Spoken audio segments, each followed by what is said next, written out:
Oh là là Bernard, mais tu as vu ces inondations dans le sud? Tu as des nouvelles de notre maison de vacances? Ne t'en fais pas ma chérie, j'ai tout prévu avec les experts. Le rez-de-chaussée n'est construit qu'avec des matériaux qui ne craignent pas l'eau. Ah bon? Mais je comptais faire un atelier gravure sur bois, moi, au rez-de-chaussée. Ah bah je pense qu'il vaut mieux prévoir un atelier aquarium. En France, un quart de la population vit en zone inondable. Une situation qui n'est pas irrémédiable, mais qui nécessite certaines précautions pour éviter le pire. Pour savoir si votre terrain est situé dans une zone inondable, vous avez plusieurs possibilités. Tout d'abord, contactez le service urbanisme de votre mairie. Consultez également les documents d'urbanisme applicables sur votre commune, tels que le plan local d'urbanisme ou les plans de prévention des risques. Demandez également un certificat d'urbanisme qui vous donnera les règles applicables sur votre terrain. Si votre terrain se révèle être en zone inondable, un seul mot d'ordre, anticiper. Pour cela, respecter certains principes de construction peut faire la différence. À commencer par connaître la notion de côte, PHEC. C'est la cote des plus hautes eaux connues. C'est à partir de cette cote qu'on va concevoir l'ensemble de la maison. L'idée étant de se mettre à l'abri des eaux en étant au-dessus de cette cote. En général, on se place 30 cm au-dessus. Si vous n'avez pas la possibilité de surélever votre habitation, sachez qu'il vous reste d'autres solutions. Se protéger des eaux en est une.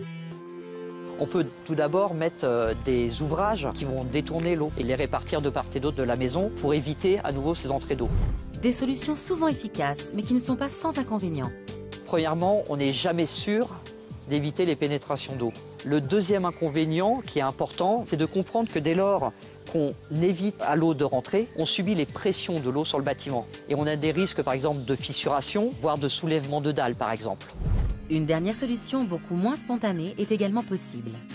C'est de laisser pénétrer l'eau. A priori, comme ça, on voit plutôt des inconvénients, mais il y a un vrai avantage, c'est qu'en laissant rentrer l'eau, on va plus avoir la pression de l'eau sur le bâtiment. Du coup, la structure et le gros œuvre du bâtiment va être sauvegardé. Les désavantages, c'est bien sûr l'entrée d'eau, mais on peut remédier à ce phénomène en utilisant des matériaux adaptés et des installations adaptées à cette entrée d'eau. Par exemple, la chaudière et le tableau de protection électrique.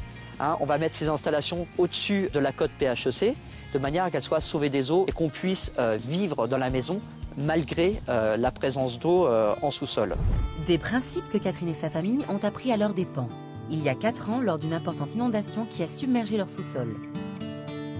Tout le système électrique a sauté, on s'est retrouvé donc aussi dans le noir, donc avec une impossibilité de faire face. Puis à un moment donné, voilà, quand l'eau rentre, on ne peut pas y faire grand-chose, on ne peut que regarder, c'est de sauver 2-3 choses importantes qui traînent par terre pour ce qu'on arrive encore à voir. Le reste, on a juste été obligé d'attendre que ça s'arrête, de pomper avec l'aide des pompiers et dans un second temps, tout vider, tout sortir, en gros tout mettre à la poubelle et nettoyer.